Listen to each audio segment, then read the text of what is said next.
Então, boa noite, pessoal. Bem-vindos. Nós vamos começar a nossa sessão sobre temas de medicina nuclear. Hoje a apresentação vai ser de Bruno, um dos nossos supervisores de radioproteção. Essa apresentação vai estar sendo gravada, vai ficar disponibilizada no portal da Educação Continuada e parece-me também no YouTube.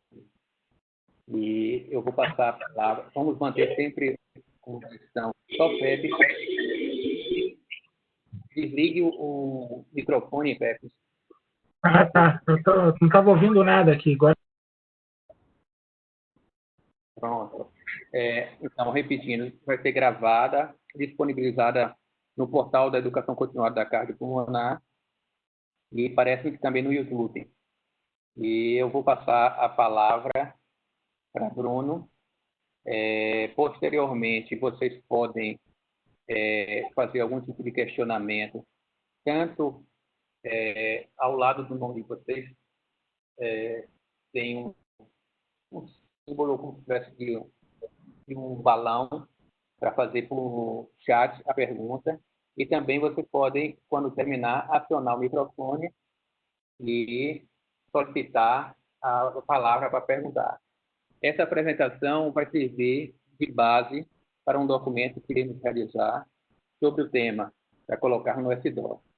Então, Bruno, a palavra é sua. Obrigado, doutor Luiz. Boa noite a todos, certo? Como o doutor Luiz mencionou, eu sou Bruno, um dos supervisores de radioproteção da cardiopulmonar, certo? O outro Marcos, que nos acompanha também nessa apresentação. E vamos seguir aqui. Esse tema doutor Luiz, ele vem aquecendo já há algum tempo e por isso que a gente decidiu fazer essa aula para poder criar um documento, registrar no S-Doc, que vai fazer parte do nosso procedimento na CAR. Deixa eu só compartilhar aqui a minha apresentação.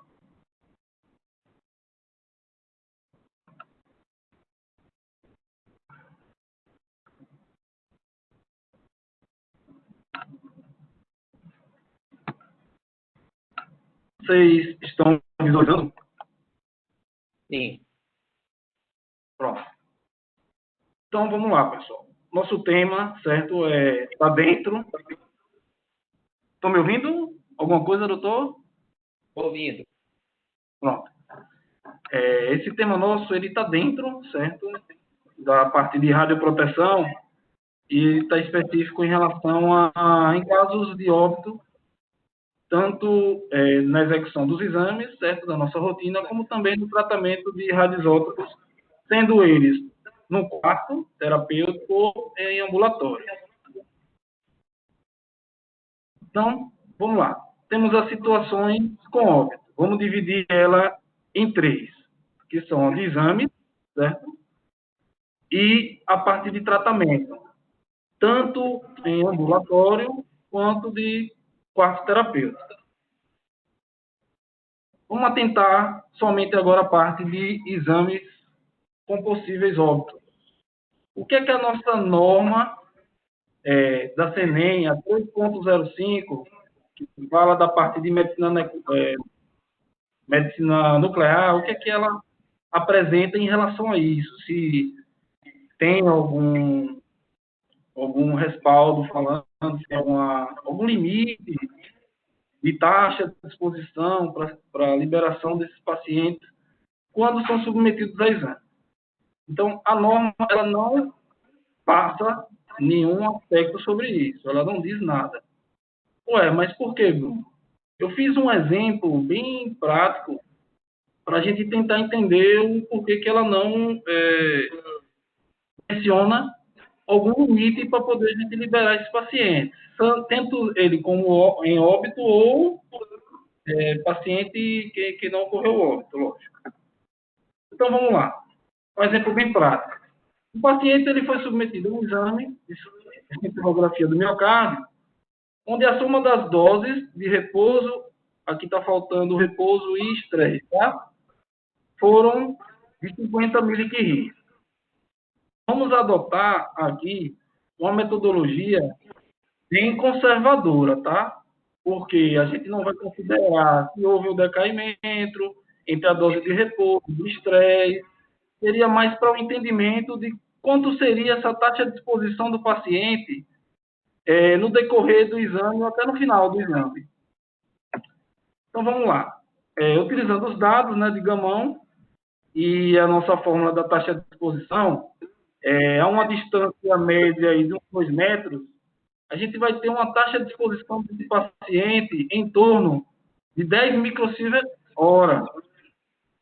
Existem alguns artigos que falam que o próprio paciente, o corpo dele, ele absorve cerca de 50% dessa radiação quando é usado o Tecnet. Então, seria a observação minha. Essa exposição, então, cairia para 5 microsievert hora. Então, vejamos que é uma taxa muito baixa. Por isso que nosso regulatório, ele não especifica uma taxa de exposição mínima para poder liberar esses pacientes após o exame. Então, uma pergunta bem fácil. E em caso de óbito, precisa ter ainda a posse desse paciente? Precisa ter alguma, digamos, especificação? Enganchou. Precisa ter alguma especificação? A princípio, para esse caso, não. Vamos para um outro caso.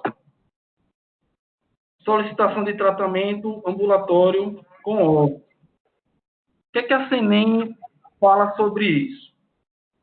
Ela fala o seguinte: para você internar um paciente no quarto terapêutico, tem que ser doses acima de 50 milisievert, ou 50 milicurie, e especificamente para o isótopo iodo 131. Ela deixa bem aberto para o supervisor de radioproteção decidir se para demais isótopos há uma necessidade de você fazer o internamento no quarto ou não. Ou seja, isótopos diferentes do iodo 131, se não forem submetidos pelo supervisor, que devem ser feitos no quarto, eles vão ser realizados em ambulatório. Ou seja, o indivíduo não vai precisar ser internado no quarto. Então, em caso de paciente vir a ter um óbito, essa guarda do paciente ela não vai estar mais com a medicina nuclear, porque ele não vai estar internado. Então, as doses estarão abaixo do especificado da CENEM, que é uma taxa de exposição a 2 metros de 30 microsievert hora. Então, como eu tinha falado, né, isso daí é o que a nossa CENEM ela regulamenta. Alguém até agora quer fazer alguma observação, alguma pergunta? Eu não estou conseguindo ver vocês. É de propósito, porque a pessoa fica com vontade. Parece que eu estou na parede, mas tudo bem. Uma outra de pijama aqui, não posso aparecer, não. Só lembrando que está sendo gravada. Opa, ainda bem, né? Ainda bem que eu não estou aparecendo. Uma pergunta. O paciente veio tomar a dose de iodo,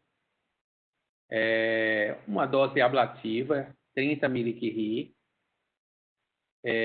foi liberado, portanto, né, não precisa internamento, e pegou o carro e teve um acidente automobilístico. Né?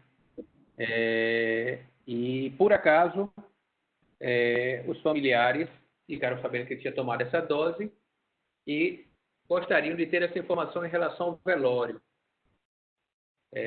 Se tem alguma recomendação específica para essa situação. Então, é um iodo, acabou de tomar a dose, tomou a dose tem 3 horas, 4 horas, e aconteceu um acidente automobilístico e esse indivíduo veio a óbito.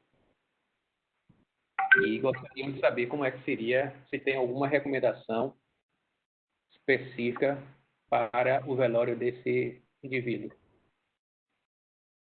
Certo, doutor Luiz, é muito boa a pergunta, certo? Eu vou responder usando o que a nossa norma fala, certo? Esse indivíduo, com a dose de 30 mg, com certeza a sua taxa de exposição ela vai estar abaixo de 30 mg. Desculpe, de 30 microsievert/hora, que é o que ela recomenda para que o paciente seja liberado a uma distância de 2 metros. Então, essa taxa abaixo, a CENEM ela regulamenta justamente para que não alcance aqueles limites de dose estabelecidos por ela, para o indivíduo público. Então, já que essa dose ela já está abaixo, eu, no meu entendimento, não precisaria ter algum velório com algumas especificações. O caso contrário que a gente vai ver aqui, num caso de um paciente internado no quarto de iodo, onde ainda está com a taxa elevada. Isso sim é um caso mais à parte que a gente vai ver daqui a pouco. Certo. Ok. Depois eu faço a pergunta. Pode continuar. Certo. Então, vamos para uma outra situação. Já vimos. Como é? Eu estou conseguindo me ouvir aí em algum áudio. Eu acho que tem sempre alguma pessoa perguntando. Tem alguém querendo fazer uma pergunta? Bom, pelo jeito não. Então, só recapitulando. A gente já viu a parte dos exames, certo? E agora o tratamento ambulatório. Vamos ver o nosso terceiro e última situação. Seria internamento em quarto terapêutico. Só lembrando, o que é que a norma fala sobre esse internamento do quarto terapêutico? Deve ter o nome do paciente, a informação da dose administrada, né? O horário, a taxa de exposição a 2 metros, essa taxa tem que ser diária, ou seja, se o paciente fica mais de um dia lá, deve ser medido novamente uma taxa de exposição. E os telefones, certo? Do supervisor de radioproteção e do médico nuclear responsável pelo internamento. Essas informações são importantíssimas lá no internamento do paciente. A gente vai entender o porquê. Na liberação do paciente, isso é especificado pela norma, que enquanto o paciente está no quarto, a sua guarda é inteira do serviço de medicina nuclear. Certo? A taxa de exposição, como mencionei, é uma distância de 2 metros, ela tem que ser menor do que 30 microsievert/hora. E na alta, na liberação, ela deve ser assinada tanto pelo médico responsável quanto pelo supervisor de radioproteção, atestando que está de acordo com a liberação daquele paciente. Então, em caso de óbito, né, desse paciente, o que é que deve ser feito? Caso esse limite, né, não tenha alcançado ainda abaixo dos 30 microsievert. Então, a norma ela fala bem claro. Ela diz que, em caso de óbito, o serviço de medicina nuclear ele deve tomar todas as medidas para que aqueles níveis de dose especificados por ela nas normas 3.01, 3.02, não atinjam para os indivíduos públicos. Então, vamos para um caso bem prático de uma situação de óbito do paciente no quarto terapêutico. Vamos lá. Um exemplo bem prático. Então, foi internado lá o paciente, de repente, a enfermeira lá, Maria Bonita, de uma certa ala, onde tem o quarto terapêutico, ela recebe uma informação da sua subalterna que o paciente internado, né, do tratamento, ele faleceu.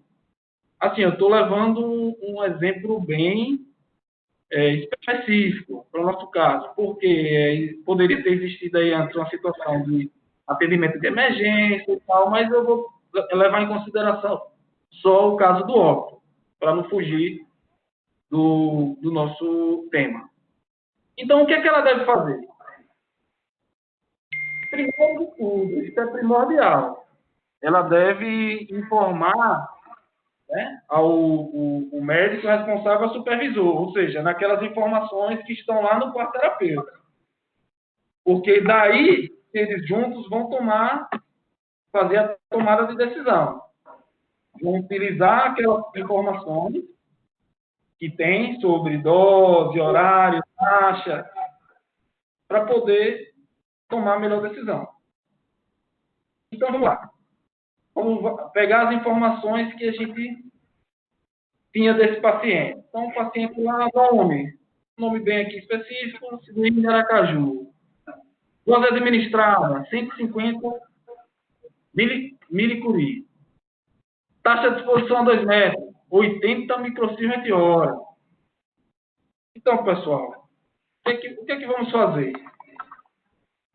Vejam que é primordial e questão de fazer isso, nesse exemplo, que temos informações aí faltando. Então, o horário de administração da dose, o horário que foi medido essa taxa de exposição, são primordiais, tá? Então, é importante anotar esses dados. Por quê? Numa situação dessa, pode acontecer de o meu Geiger ter um problema. Eu não ter mais aquele Geiger ali na hora para tomar a decisão. Então, eu posso usar aquela taxa de exposição naquele momento para poder estipular a dose e tomar a decisão do que vai fazer. Então, para esse caso específico, né, do exemplo de seu Severino de Aracaju, vamos adotar esses horários. Hora de administração da dose, 1 hora, e a taxa de exposição a 2 metros, 1 hora e 5, logo depois da administração. O óbito foi às 11 horas da noite. Vamos seguir. Então, para a tomada de decisão, primeiro, é primordial que durante essa tomada de decisão, o paciente ainda em óbito lá permaneça dentro do quarto. Não seja levado para uma outra região, como a necrotério, no hospital. Primeiro, a gente vai tomar a decisão.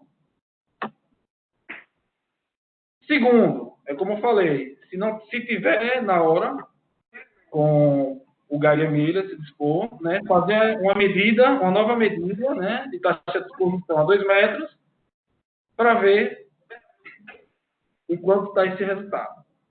Então, supomos que essa medição deu uma taxa de 50 microcilos por hora. Então, ou seja, ainda está acima do nosso limite para liberação segundo a CNM, a uma distância de 2 metros. Então, quais opções nós temos? Podemos usar, bem prático, os 3 fatores de radioproteção para poder responder essa pergunta. Que é o tempo, blindagem e distância. Tempo. Como é que eu poderia mexer nesse tempo? Em relação ao velório dele, a gente pode pensar em recomendar que seja um tempo mais curto de velório. A blindagem, ela já fica um pouco mais complicada, porque demandaria peso, dificuldade, dinheiro, então ela poderia ficar um pouco de lado. Mas nós temos a distância. A gente sabe que a nossa lei do quadrado inverso da distância, ela é bem primordial para esses fatores de radioproteção. Então, veja no exemplo que se eu considerar, em vez de 2 metros e 3 metros, e passar, né, a usar 3 metros, sugerindo, por exemplo, lá no velório, uma distância de 3 metros para seus familiares, entes queridos, ter lá o seu último momento, se despedir, vejam que essa taxa de exposição, ela cai para 22 microcilos por hora. Então, ela estaria dentro, digamos, do especificado. a norma. Então, pode ser adotado essa recomendação para o velório. Então, como falei, a observação, um tempo menor para o velório, pode ser recomendado para os familiares. Uma pergunta que o Dr. Luiz já me fez muito: pode queimar o corpo? Veja, a própria norma diz, a critério do Serviço de Medicina Nuclear,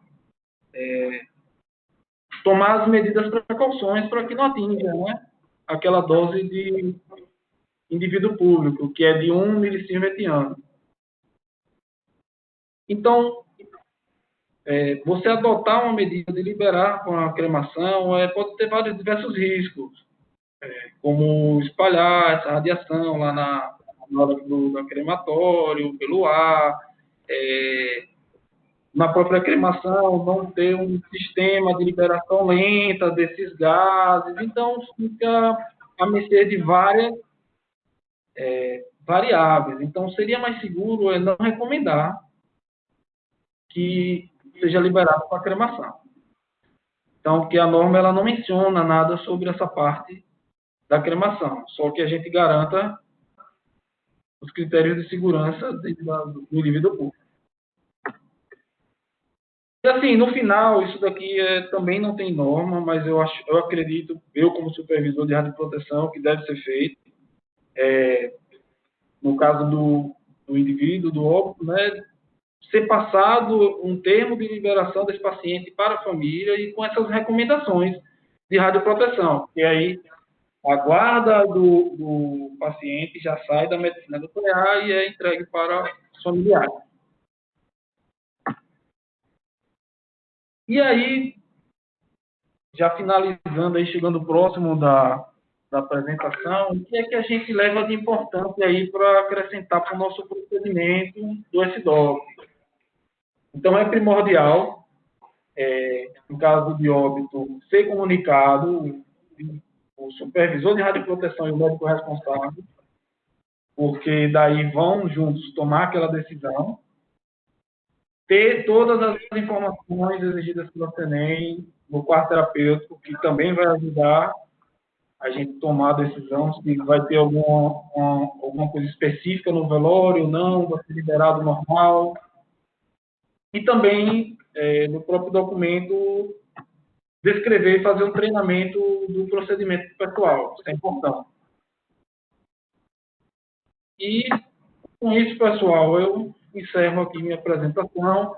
Esse assunto ele é mais polêmico na parte de apresentar exemplos. Então, se vocês tiverem algum exemplo, quiserem acrescentar alguma coisa, também fiquem à vontade. Marcos aí, quiser acrescentar alguma coisa, nosso supervisor de radioproteção, fique à vontade.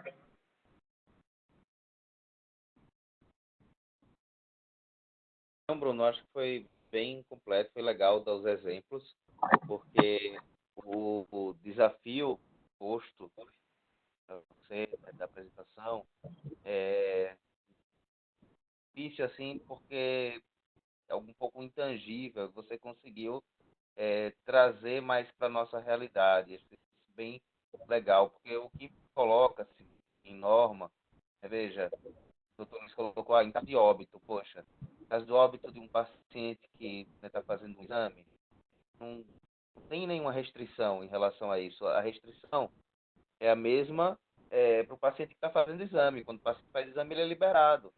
Não tem problema nenhum. Até em questão de procedimentos com terapia, né, o ítrio, poxa, o ítrio é emissor beta, entendeu? A taxa de exposição é baixíssima, praticamente zero. Em teoria, né? Vamos ter a primeira experiência agora. Que você for ver Lutece, tratamento com Lutece, a taxa de exposição também é baixíssima. Por isso que o paciente não é internado. Então, assim, o único caso que pode ocorrer um risco maior, risco radiológico, é o paciente em terapia com iodo, porque o iodo tem energia alta e é uma dose mais alta, né? Ou seja, você tem um isótopo, mais quantidade e com maior energia. Esse é o caso que tem mais exposição. Esse é o caso que, num caso de óbito, se o paciente tiver com a taxa de exposição elevada, aí sim precisa de restrição radiológica. Eu achei que foi bem legal seus exemplos. Parabéns.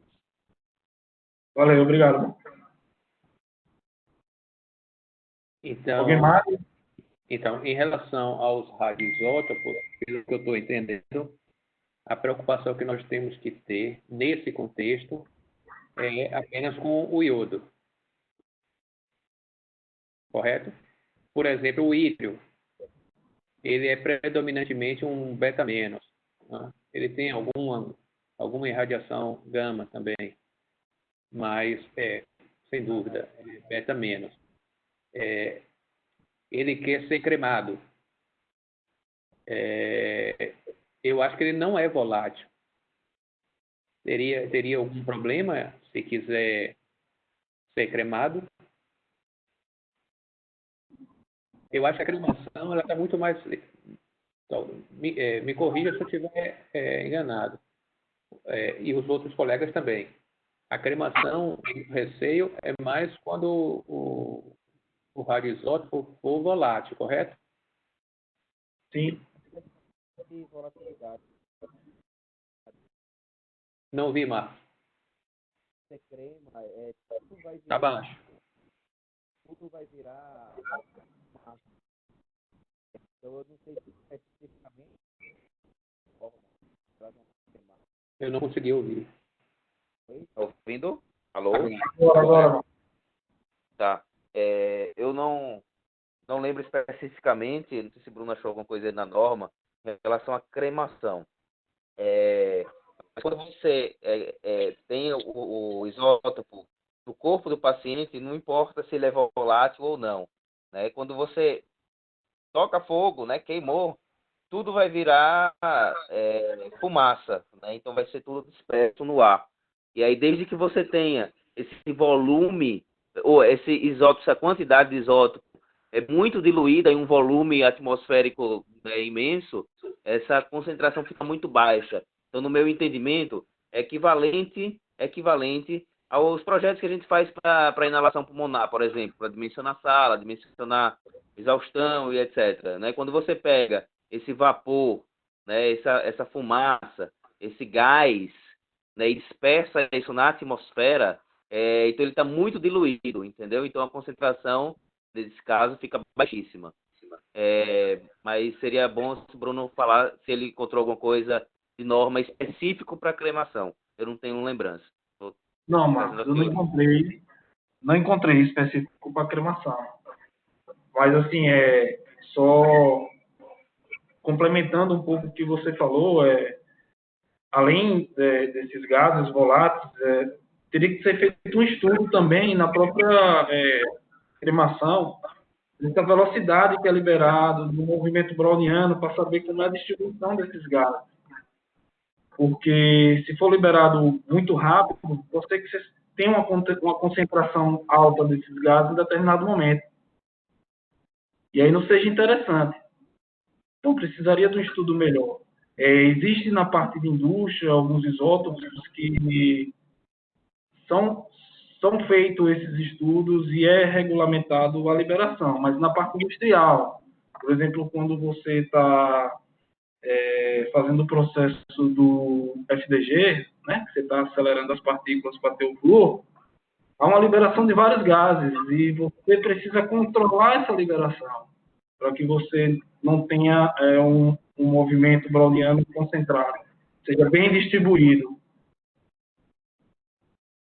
porque isso também pode chegar à parte das nuvens, condensar e ter um problema de exposição. Mas a parte de medicina nuclear, de crematório, não encontrei.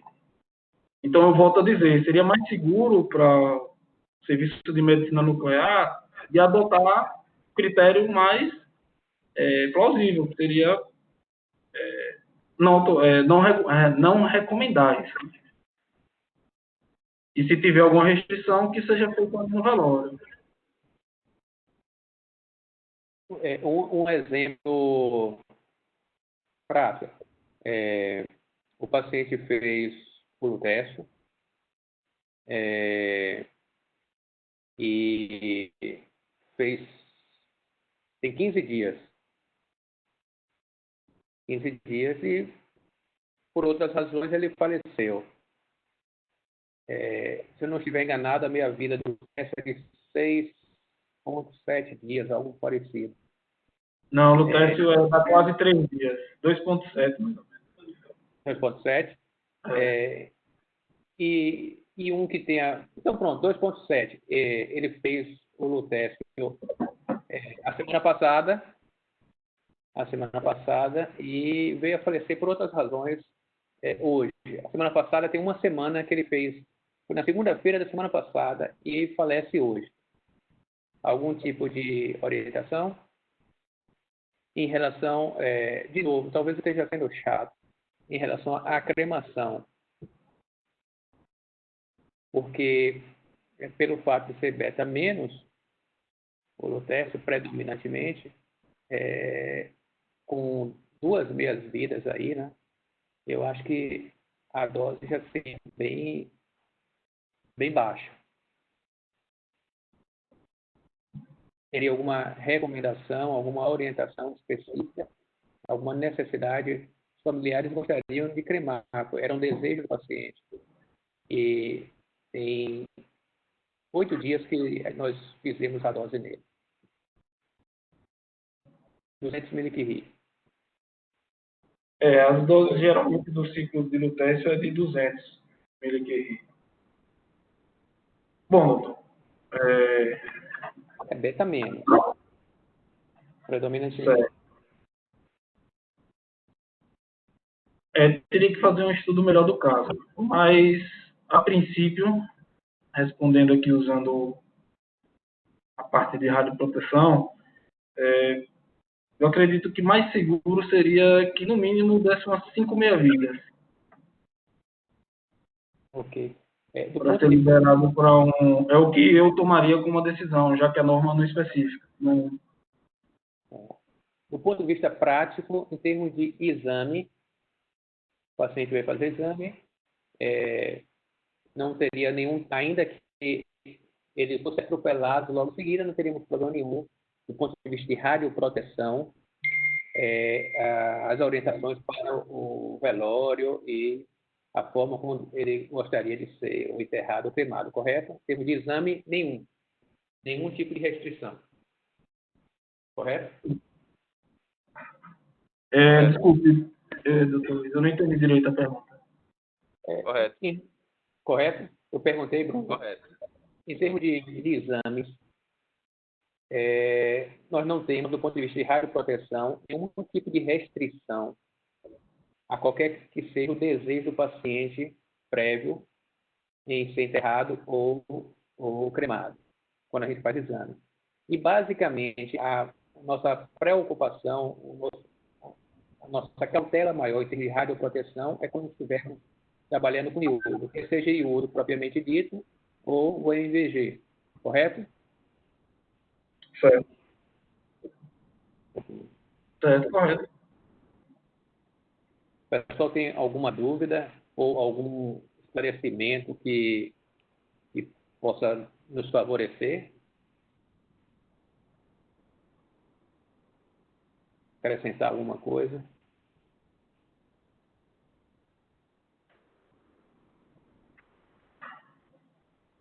Bruno, eu gostei bastante da apresentação.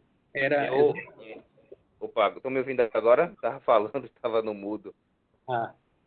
Pode falar. Eu abri aqui o artigo 62 da norma 305. Ele fala o seguinte, especificamente, em caso de óbito do paciente, o serviço deve tomar as medidas necessárias para assegurar que os níveis de dose para indivíduos do público fiquem dentro dos limites. Então, assim, veja como é uma coisa bem... não é subjetiva, né? Porque ele é objetiva, mas dentro daquilo que o serviço entende como razoável.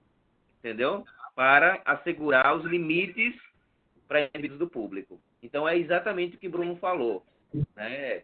Você tem que avaliar isso de caso a caso, conforme o caso, estimar qual seria a maior dose para indivíduo do público. Então, não pode ultrapassar de 1 milisievert ano. Perfeito. Isso mesmo. Queria parabenizar, Bruno, agradecer pela disponibilidade, agradecer a todos que aqui estão conosco. Eu gostei muito da apresentação, era nesse intuito mesmo, de situações práticas, eventos, não diria corriqueira, porque graças a Deus nós não temos isso com frequência, mas que eventualmente puder acontecer e que nós não esperássemos acontecer para tentar ir atrás de literatura e ver nessa agonia o pessoal pressionando, enfermagem pressionando, os familiares do paciente pressionando e a gente procurando saber o que é que tem que ser feito.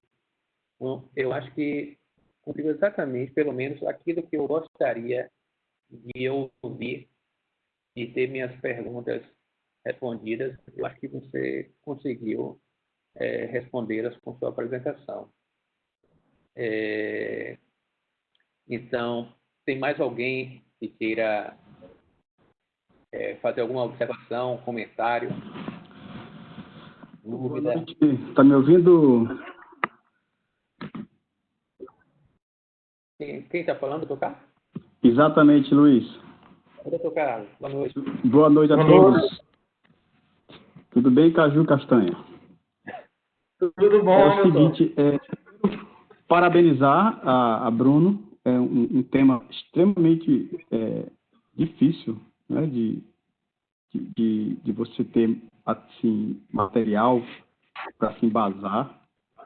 Acho que até, como o Marcos comentou, a própria norma deixa assim, uma coisa muito aberta, de certa forma, né, apesar de dar parâmetros, mas não é uma coisa simples, é um tema instigante. Acho que o Luiz foi muito feliz em provocá-lo para criar um documento, né, para que a gente siga essas normas a partir de agora. Ainda bem que é raro, né? Graças a Deus, porque é muito raro. Mas eu queria só, né, dentro do tema, mas tem correlato,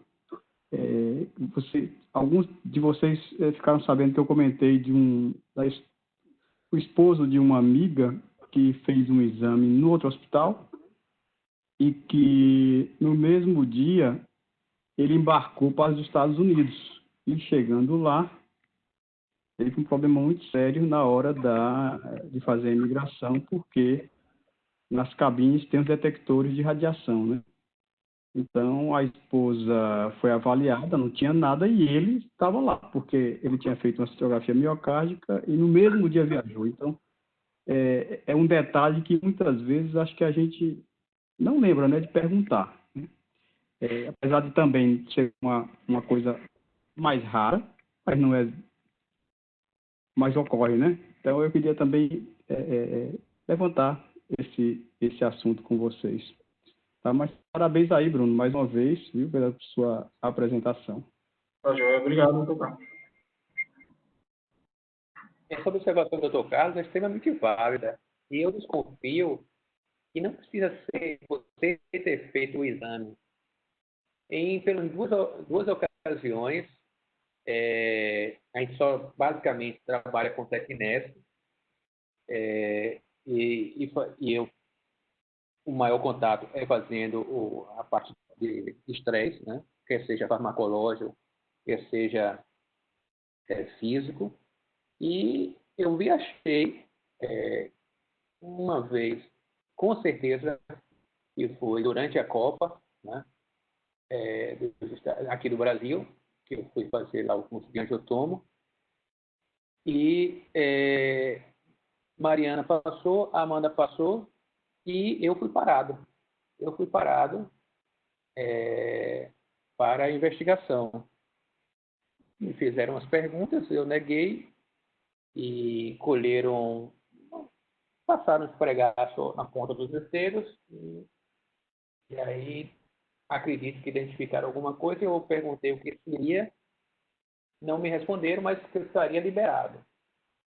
Isso foi uma vez, e previamente também já tinha acontecido um fato semelhante. As duas passavam e eu ficava. Eu não entender o que está acontecendo.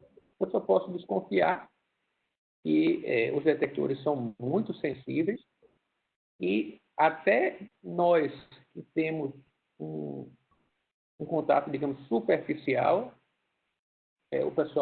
os detectores conseguem identificar a presença de radioatividade. Quanto mais quando o indivíduo é submetido a um exame e muito mais ainda um tratamento. Essa observação foi interessante.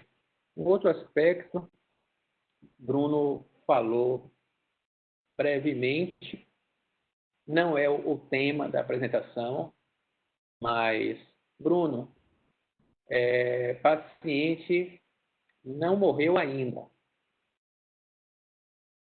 mas ele está numa situação grave, tá? Então, a equipe médica, a equipe de saúde, médicos, enfermeiras, técnicos de enfermagem vão ter que atender esse paciente. Ele descompensou. Alguma recomendação, não é o assunto da apresentação. Tá? A vida do paciente em primeiro lugar. Sim, sem dúvida. Agora, e a sua? Então, doutor Luiz, veja, o risco, lógico, né? Se, na medida do possível, você vai adotar critérios de radioproteção. Tempo, blindagem, distância, aquela história que o Bruno contou já. Acontece que, numa situação dessa, né, com pessoas que não têm a preparação, não têm o treinamento, é muito difícil você usar um avental. Mas é iodo. No caso de iodo, não se usa avental. A distância, como é que vai ponderar isso? Ainda mais numa situação de extremo estresse, urgência, entendeu? Então, isso é muito difícil na prática de um caso extraordinário. E aí, quando a gente vai para o que os princípios, né, da radioproteção, quando a gente está adotando esses princípios na nossa rotina, a gente está pensando em quê? Em uma exposição constante, todos os dias. Imagina o Saulo, que está todo dia, a todo momento, com um paciente que tem uma taxa de exposição pequenininha, que o Bruno colocou aí, 10 microsievert hora. Só que isso, com vários pacientes no ano, isso sobe bastante. Agora, quando a gente fala de um paciente que descompensou e um médico precisou, né, estar lado a lado com um paciente, essa exposição do médico, em primeiro lugar, não acho que vai ser uma grande exposição, tá? No máximo mesmo, vai ser uma exposição que vai passar um pouco do nível de investigação. Que, acontecendo isso uma vez no ano, é irrelevante, entendeu?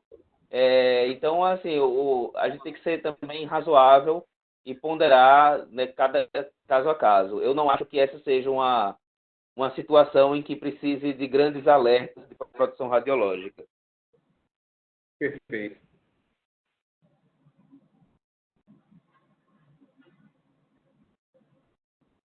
Alguém mais?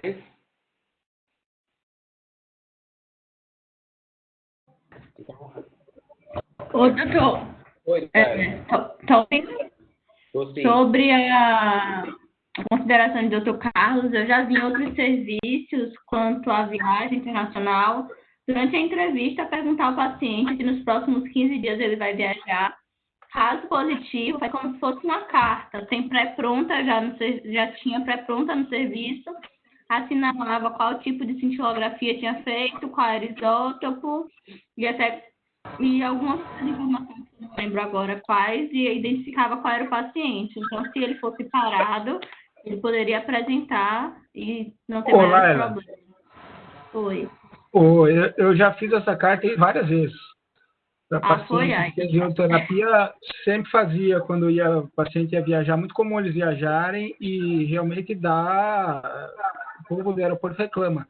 Então, você faz uma cartinha em inglês dizendo que tomou iodo radioativo, taxa tal, para tratar a doença tal, não sei o que lá, e vai estar apresentando dose de radiação exposta por não sei, por meses, entendeu? Uhum. É isso aí mesmo, tem que fazer. Não sei se no caso de diagnóstico, como a gente faz exame, seria interessante também perguntar. Se ele viajar por diagnóstico, mesmo se ele for viajar pouco depois, vai apitar também lá. Não tem erro, não. Então, a minha sugestão é que a gente faça também esse documento, Pedro. Sim, mas esse documento é fácil. Eu acho que eu faço na hora, mas o importante é ter perguntar para o paciente se ele vai viajar. Isso, porque fica mesmo. Eu vou incluir com Saulo essa pergunta durante as entrevistas a partir de agora, então. Em relação ao documento, pode anexar até no próprio SDoc, porque já fica fácil lá para a gente. Exatamente. Um atestado, né? Tanto em português, Pepe, quanto em inglês. Tranquilo. Deixa isso pronto.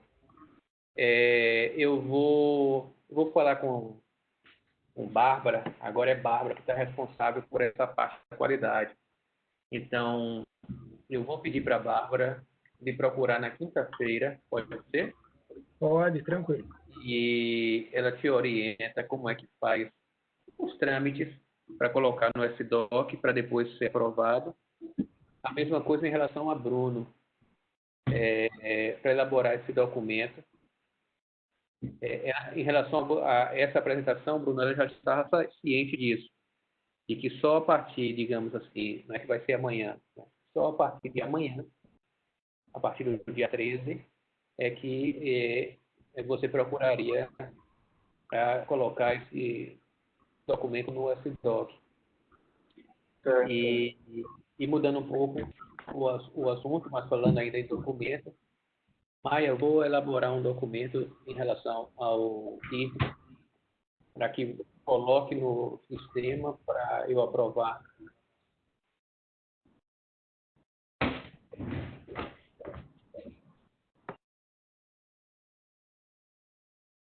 Bruno, muito obrigado. Pessoal, a gente vai ver um tema para ser apresentado no próximo mês. Lembrando que a gente ainda tem que ter aquele curso que é obrigatório anual sobre radioproteção. Mas a gente vai pensar direitinho, definir qual será o tema da próxima apresentação. Eu agradeço a presença também dos colegas e desejo boa noite a todos.